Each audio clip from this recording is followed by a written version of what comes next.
আজকের প্রথম খবরটা হলো হাইলাকান্দিতে টিপার বাইকের মুখোমুখি প্রাণ হারালেন বাবা ও ছেলে। টিপারের ধাক্কায় প্রাণ হারালেন বাবা ও ছেলে। মর্মান্তিক ঘটনাটি সংঘটিত হয় বৃহস্পতিবার হাইলাকান্দির ৬ নম্বর জাতীয় সড়কে। জাতীয় সড়কের বাওয়ারঘাট এলাকায় এক দ্রুতগতি টিপার ও বাইকের মুখোমুখি সংঘর্ষ হয়। এই মর্মান্তিক দুর্ঘটনায় বাইকে ছিলেন সালেহ আহমদ বুরবুইয়া ও তার ৮ বছর বয়সী ছেলে। ঘটনাস্থলে দুজনেরই মৃত্যু ঘটে। ছেলেকে স্কুল থেকে বাড়ি ফেরার পথে এই মর্মান্তিক দুর্ঘটনার শিকার হন সালেহ আহমদ। শিশুটি স্প্রিং ভ্যালি স্কুলের ছাত্র। স্থানীয়দের অভিযোগ, বেপরোয়া গতির কারণে এই দুর্ঘটনা ঘটেছে, যা রাস্তায় নিরাপত্তার অভাবকে সামনে এনেছে। দুর্ঘটনার পর উত্তেজিত স্থানীয় বাসিন্দারা জাতীয় সড়ক অবরোধ করে তীব্র প্রতিবাদ আরম্ভ করেন। তারা দোষীদের কঠোর শাস্তি ও ক্ষতিপূরণের দাবি তুলেছেন। পরিস্থিতি নিয়ন্ত্রণে আনতে পুলিশ ঘটনাস্থলে পৌঁছালে স্থানীয়দের সঙ্গে পুলিশের ধাক্কাধাক্কির ঘটনা ঘটে, যার ফলে একজন পুলিশকর্মী আহত হন। অবশেষে হাইলাকান্দির পুলিশ সুপার লিনা দলে ও আলগাপুরের বিধায়ক নিজামুদ্দিন চৌধুরী সহ অন্যান্যরা ঘটনাস্থলে উপস্থিত হয়ে পরিস্থিতি নিয়ন্ত্রণ করেন।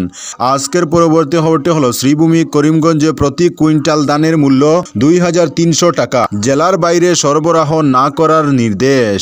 শ্রীভূমি করিমগঞ্জ জেলা আয়ুক্ত পুলিশ সুপারকে লেখা এক পত্রযোগে বর্তমান খারিফ মরশুমে জেলার কৃষকদের উৎপাদিত ধান জেলার বাহিরে যাতে সরবরাহ না করা হয় সে বিষয়ে প্রয়োজনীয় ব্যবস্থা গ্রহণ করতে নির্দেশ দিয়েছেন। এতে জানানো হয়েছে যে ২০২৫-২৬ খারিফ মরশুমে কৃষকদের কল্যাণে রাজ্য সরকার থেকে ইতিমধ্যে ধান সংগ্রহের ন্যূনতম সমর্থন মূল্য কুইন্টাল প্রতি ২৩০০ টাকা ধার্য করা হয়েছে। এতে উল্লেখ করা হয়েছে, শ্রীভূমি করিমগঞ্জ জেলা থেকে সড়কপথে রাজ্যের অন্যান্য জেলায় এবং বহির্রাজ্যে সমর্থন মূল্য থেকে কম মূল্যে ধান সরবরাহ করার বিষয়টি জেলা প্রশাসনের দৃষ্টিগোচর হয়েছে।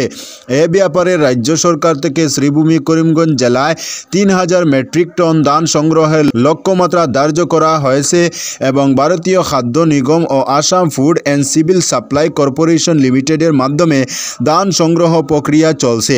তাই ধান সংগ্রহের জন্য জেলা পর্যায়ের কমিটির সিদ্ধান্ত অনুসারে স্থানীয় কৃষকদের কল্যাণে ও তাদের বৃহত্তর স্বার্থে এবং জেলায় ধান সংগ্রহের ধার্য লক্ষ্যমাত্রায় উপনীত হতে শ্রীভূমি করিমগঞ্জ জেলা থেকে জেলার বাহিরে আগামী ৩১ জুলাই পর্যন্ত ধান সরবরাহের ক্ষেত্রে কঠোর নিষেধাজ্ঞা জারি করা হয়েছে। পাশাপাশি শ্রীভূমি করিমগঞ্জ জেলা থেকে অন্য জেলা বা বহির জেলায় ধান সরবরাহ পুরোপুরি সিল করে দিতে পত্রে উল্লেখ করা হয়েছে। আজকের পরবর্তী খবরটি হলো ছাত্রকে ধারালো অস্ত্র দিয়ে আঘাত, প্রধান শিক্ষকের গুরুতর জখম। শাসনের নামে নৃশংস কাণ্ড ঘটালেন এক প্রধান শিক্ষক। ছাত্রকে ধারালো অস্ত্র দিয়ে আঘাত করলেন প্রধান শিক্ষক। আঘাতে মারাত্মক জখম হয়েছে ছাত্রের হাত। এ ভয়ঙ্কর ঘটনাটি ঘটেছে বৃহস্পতিবার বাঁশখান্দি এমবি স্কুলে। জানা যায়, প্রধান শিক্ষক বদরুদ্দিন মজুমদার স্কুলের ৭ম শ্রেণীর এক ছাত্রকে ধারালো ছুরি দিয়ে আঘাত করলে ছাত্রের হাতে মারাত্মক জখম হয়। আহত ছাত্রকে সঙ্গে সঙ্গে আলিপুর হাসপাতালে নিয়ে যাওয়া হয়। সূত্রের খবর, ওই ছাত্রের হাতে ৬০টি সেলাই দেওয়া হয়েছে। এই ঘটনা নিয়ে বাঁশখান্দি পুলিশ ফাঁড়িতে এক মামলা দায়ের করেছেন ছাত্রের বাবা। আজকের পরবর্তী খবরটি হলো নরসিং হায়ার সেকেন্ডারি স্কুলের শিক্ষামন্ত্রী দেখলেন পোশাকের মান। স্কুলের পড়ুয়াদের সরবরাহ করা পোশাকের গুণগত মান যাতে বজায় থাকে এর জন্য সতর্ক দৃষ্টি রাখছে সরকার। পোশাকের মান কেমন তা নিয়মিত যাচাই করে দেখা হবে, একথা জানিয়েছেন রাজ্যের শিক্ষামন্ত্রী ডক্টর রনোজ পেগু। বৃহস্পতিবার গুণ উৎসব চলাকালে মন্ত্রী শিলচরের নরসিং হায়ার সেকেন্ডারি স্কুল পরিদর্শন করেন। পরিদর্শনকালে তিনি প্রার্থনা সভায় যোগ দেওয়ার পাশাপাশি স্কুলের পরিকাঠামোগত দিক খতিয়ে দেখেন। তিনি জানান, স্কুলে নতুন ভবন তৈরির জন্য ইতিমধ্যে প্রায় ৭.৫ কোটি টাকা বরাদ্দ করা হয়েছে। এবার পূর্ত বিভাগকে দায়িত্ব দেওয়া হয়েছে ভবন নির্মাণের। কথার সূত্রে তিনি জানান, পড়ুয়াদের পোশাক সরবরাহের জন্য সরকারের তরফ থেকে অর্থ দেওয়া হচ্ছে। তাই পড়ুয়াদের যাতে যথাযথ মানের পোশাক সরবরাহ করা হয় সেদিকে নজর রাখছে সরকার। আর নিয়মিত ব্যাপারটা যাচাই করে দেখা হবে। মন্ত্রী এদিন নিজেও কয়েকজন পড়ুয়াকে ডেকে তাদের পোশাকের মান কেমন তা পরীক্ষা করে দেখেন। পড়ুয়াদের মিড ডে মিলে ডিম খাওয়ানোর জন্য সরকারের তরফ থেকে যে অর্থ দেওয়া হয় তা দিয়ে সপ্তাহে একদিন ডিম খাওয়ানো বেশ মুশকিল হয়ে দাঁড়ায়। শিক্ষকদের এই অভিযোগ নিয়ে জিজ্ঞেস করলে মন্ত্রী বলেন, বরাদ্দ অর্থে খুচরো বাজার থেকে ডিম ক্রয় করলে আর্থিক টানাটানি হতেই পারে, তবে স্কুল কর্তৃপক্ষকে তো একটা ডিম ক্রয় করতে হয় না, তাদের ক্রয় করতে হয় অনেকগুলো ডিম।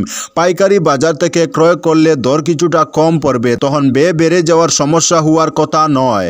আজকের পরবর্তী খবরটি হলো শেখ মুজিবুর রহমানের বাড়ি ভাঙচুর অব্যাহত। বাংলাদেশের রাজধানীর ধানমন্ডি 32 নম্বরে বৃহস্পতিবার সকালেও শেখ মুজিবুর রহমানের বাড়ি ভাঙা চলছে। সকাল 7:30টার দিকে বাড়ি যন্ত্র দিয়ে বাড়িটি ভাঙতে দেখা গেছে। বাড়ির সামনের অংশে 3 তলা পর্যন্ত অনেকটাই গুড়িয়ে দেওয়া হয়েছে। সকালে ক্রেন ও এক্সকেভেটর দিয়ে বাড়িটির বিভিন্ন অংশ ভাঙতে দেখা গেছে। কিছু জায়গায় আগুন জ্বলতে দেখা গেছে। বাড়ির বিভিন্ন অংশে লাল কালি দিয়ে লেখা ছিল স্বৈরাচার সাবধান। এর আগে বুধবার সন্ধ্যা 7:30টার দিকে রাজধানীর বিভিন্ন এলাকা থেকে ধানমন্ডি 32 নম্বরের দিকে জড়ো হন 24-এর বিপ্লবী ছাত্র জনতা। স্বৈরাচার, ফাঁসিবাদ ও আওয়ামী লীগ বিরোধী বিভিন্ন স্লোগান দেন তারা। এ সময় শাবল, হাতুড়ি ও রড দিয়ে বাড়ির দেওয়াল সহ বিভিন্ন জায়গায় আঘাত করা হয়। কেউ খুলে নিয়ে যান জানালা, কেউ আবার স্মৃতি হিসেবে খুলে নিয়ে যান ইট। ভবনটি ঘুরিয়ে দেওয়ার জন্য রাত 11:15টার দিকে সেখানে বড় একটি ক্রেন আনা হয়, কিন্তু ক্রেন দিয়ে পিলার ভাঙা সম্ভব না হওয়ায় আনা হয় বেকু। ক্রেন সেখান থেকে বেরিয়ে যায়। পরে বুলডোজার ও বেকু দিয়ে ভাঙতে থাকে ভবনের পিলার। রাত 12:30টার দিকে ভবনের একটি অংশ ঘুরিয়ে দেওয়া হয়। সর্বশেষ রাত 1:30টার দিকেও এ ভাঙচুর চলতে থাকে। এ সময় উল্লাস করতে থাকেন উপস্থিত ছাত্র জনতা। এদিকে রাত 11:15টার দিকে ধানমন্ডি এলাকার 5 নম্বর সড়কে ফাসিস হাসিনার বাসভবন সুধা সদনে ভাঙচুর চালানো হয়। পরে আগুন ধরিয়ে দেয় বিক্ষুব্ধরা। আজকের পরবর্তী খবরটি হলো হাত পা বেঁধে 104 জন ভারতীয়কে ফেরত পাঠালো মার্কিন প্রশাসন। বিনা অনুমতিতে বসবাসকারী 104 জন ভারতীয়কে ইতিমধ্যে দেশে ফেরত পাঠিয়েছে মার্কিন প্রশাসন। কিন্তু তাদের যেভাবে ফেরত পাঠানো হয়েছে তা নিয়ে তীব্র সমালোচনা শুরু হয়েছে, কারণ একাধিক ছবি ভাইরাল হয়েছে যেখানে দেখা যাচ্ছে তাদের সকলের কোমরে বাঁধা রয়েছে চেন। যদিও ভারত সরকার দাবি করেছে ওই ছবি ভারতীয়দের নয়, কিন্তু আমেরিকা থেকে দেশে ফিরে আসা এক নাগরিক জানাচ্ছেন অন্য কথায়। প্রথম দফায় দেশে ফিরে আসা 104 জনের মধ্যে রয়েছেন 36 বছরের যশপাল সিং। তিনি পাঞ্জাবের গুরুদাসপুরের বাসিন্দা। তার কথা, মার্কিন সামরিক বিমানে তাদের আনার সময় হাত পা চেইন দিয়ে বেঁধে দেওয়া হয়েছিল। একমাত্র ভারতে বিমান অবতরণ করার পরই তাদের সেই বাঁধন খোলা হয়। যশপাল বলছেন, আমরা প্রথমে ভেবেছিলাম আমাদের আবার কোনো ডিটেনশন ক্যাম্পে নিয়ে যাওয়া হচ্ছে, কারণ আমাদের সকলের হাতে হাতকড়ি এবং পা চেইন দিয়ে বাঁধা ছিল, কিন্তু পরে জানতে পারি আমরা দেশে ফিরছি। তিনি এও জানান, আমেরিকা যাওয়ার পর তাদের 11 দিন টানা ডিটেনশন সেন্টারে কাটাতে হয়েছিল। তথ্য বলছে, ফেরত আসা ভারতীয় নাগরিকদের মধ্যে 30 জন করে পাঞ্জাব, গুজরাট এবং হরিয়ানার বাসিন্দা। এছাড়া রয়েছেন মহারাষ্ট্রের 3 জন, উত্তরপ্রদেশ এবং চণ্ডীগড়ের 2 জন। ফেরত আসা নাগরিকদের মধ্যে 48 জনের বয়স 25 বছরের কম। আজকের পরবর্তী খবরটি হলো টিওডি প্রত্যাহারের দাবিতে স্মারকপত্র কনজিউমার্স অ্যাসোসিয়েশনের শ্রীভূমি করিমগঞ্জে। আগামী অর্থবছর থেকে বিদ্যুতের মাশুল 3 ধরনের করার এপিডিসিএল-এর প্রস্তাব চূড়ান্ত জনবিরোধী ও গ্রাহক বিরোধী। বিদ্যুৎ বিলে টিওডি চালু করে বিদ্যুৎ গ্রাহকদের উপর 3 ধরনের বিল চাপিয়ে দেওয়ার প্রস্তাব প্রত্যাহার করার দাবিতে বৃহস্পতিবার অল আসাম ইলেকট্রিসিটি কনজিউমার্স অ্যাসোসিয়েশনের শ্রীভূমি করিমগঞ্জ জেলা কমিটির পক্ষ থেকে জেলা আয়ুক্ত মারফত আসাম ইলেকট্রিসিটি রেগুলেটরি কমিশনের চেয়ারম্যানের কাছে এক স্মারকপত্র প্রদান করা হয়। স্মারকপত্র প্রদানকালে উপস্থিত ছিলেন অ্যাসোসিয়েশনের সভাপতি সুনীতরঞ্জন দত্ত, পরিমল চক্রবর্তী, বাসুদেব সেন, তুতিউর রহমান, গোপালচন্দ্র পাল, পৃথ্বীজিৎ দেব ও সুরজিৎ কুমার পাল। স্মারকপত্র প্রদান শেষে সাংবাদিকদের সামনে বক্তব্য রাখেন সভাপতি সুনীতরঞ্জন দত্ত। তিনি বলেন, অল আসাম ইলেকট্রিসিটি কনজিউমার্স অ্যাসোসিয়েশনের শ্রীভূমি করিমগঞ্জ জেলা কমিটি এপিডিসিএল-এর এই অন্যায় অযৌক্তিক প্রস্তাব সম্পূর্ণ প্রত্যাহারের জোরালো দাবি জানানো হয়। তিনি বলেন, রাজ্য সরকারের পক্ষ থেকে কয়েকদিন আগে মুখ্যমন্ত্রী বিদ্যুতের মাশুল আগামী 1 এপ্রিল থেকে হ্রাসের ঘোষণা করেছিলেন, অথচ এপিডিসিএল-এর এই প্রস্তাব মুখ্যমন্ত্রীর ঘোষণাকে সম্পূর্ণ নস্যাৎ করে দিয়েছে। আগামী অর্থবর্ষে এপিডিসিএল দৃশ্যত মাশুল বৃদ্ধির প্রস্তাব করেনি, কিন্তু টিওডি ব্যবস্থায় 3 ধরনের বিদ্যুৎ মাশুল নির্ধারণের প্রস্তাব দিয়ে সুকৌশলে ঘুরপথে মাশুল বৃদ্ধির চক্রান্ত করেছে। সাধারণ গ্রাহকরা সন্ধ্যা 5টা থেকে রাত 12টা পর্যন্ত বিদ্যুতের ব্যবহার বেশি করে এবং সেই সময়ে পিক আওয়ার ধরে নিয়ে মাসুল সর্বোচ্চ 9.62 টাকা ধার্যের প্রস্তাব করা হয়েছে, তা সাধারণ বিদ্যুৎ গ্রাহকদের জীবনকে দুর্বিষহ করে তুলবে।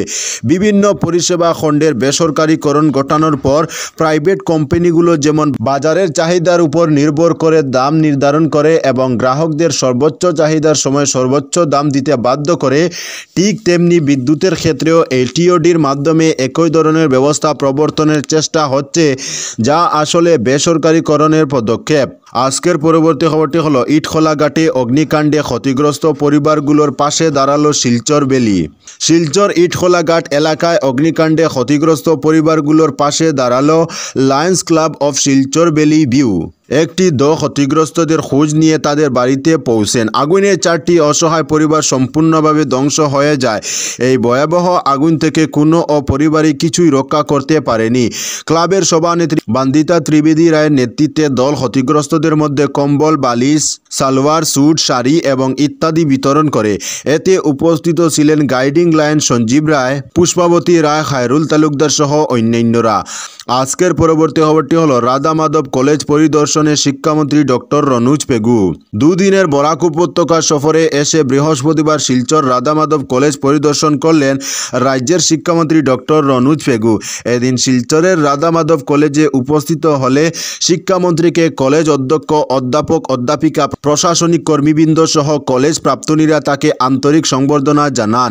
এদিন কলেজ কনফারেন্স হলে আয়োজিত সংক্ষিপ্ত মতবিনিময় সভায় শিক্ষামন্ত্রীর অনুপ্রেরণামূলক বক্তব্য শিক্ষার্থীদের মধ্যে নতুন দৃষ্টিভঙ্গি তৈরি করে। তিনি বলেন, শিক্ষা শুধুমাত্র বই পুস্তকের মধ্যে সীমাবদ্ধ নয়, বরং এটি ব্যক্তি ও সমাজের ভবিষ্যৎ গঠনের অন্যতম মাধ্যম। জ্ঞান শৃঙ্খলা ও অধ্যবসায় সফলতার মূল ভিত্তি। প্রতিটি শিক্ষার্থীকে আজীবন শিক্ষা গ্রহণের মানসিকতা বজায় রাখতে হবে। আজকের পরবর্তী খবরটি হলো সেমিকন্ডাক্টর প্ল্যান্ট পরিদর্শন জাপানের রাষ্ট্রদূতের। সেমিকন্ডাক্টর প্রকল্পের জন্য সুখবর। জাপানে এমন অনেক বিনিয়োগকারী রয়েছেন যারা সেমিকন্ডাক্টরে বিনিয়োগ করতে চান। গণমাধ্যমে জানালেন জাপানের রাষ্ট্রদূত। সেমিকন্ডাক্টর প্ল্যান্ট পরিদর্শনের পর জাপানের রাষ্ট্রদূতের মন্তব্য। রাষ্ট্রদূত অনো কেইচির সঙ্গে রয়েছেন জাপানের শীর্ষস্থানীয় ব্যবসায়ী নেতা এবং বিশিষ্ট ব্যক্তিরা। অ্যাডভান্টেজ অসম 2.0 এর আগে গৌহাটিতে জাপানের রাষ্ট্রদূত। হোটেল বিভান্তায় 5ম ভারত জাপান বুদ্ধিভিত্তিক শীর্ষ সম্মেলন অনুষ্ঠিত হয়। মুখ্যমন্ত্রী হিমন্ত বিশ্ব শর্মা বৈঠকে উপস্থিত ছিলেন। শিক্ষা, প্রযুক্তি এবং পরিবেশ সহ বিভিন্ন বিষয় নিয়ে আলোচনা করা হয়। জাপানের প্রতিনিধি দল মুখ্যমন্ত্রীর সঙ্গে অ্যাডভান্টেজ অসম নিয়েও আলোচনা করেছে। তো বন্ধুরা, আজকের জন্য এতটুকু। পরবর্তী কোনো নতুন ভিডিওতে দেখা হবে, তখন অবধি ধন্যবাদ।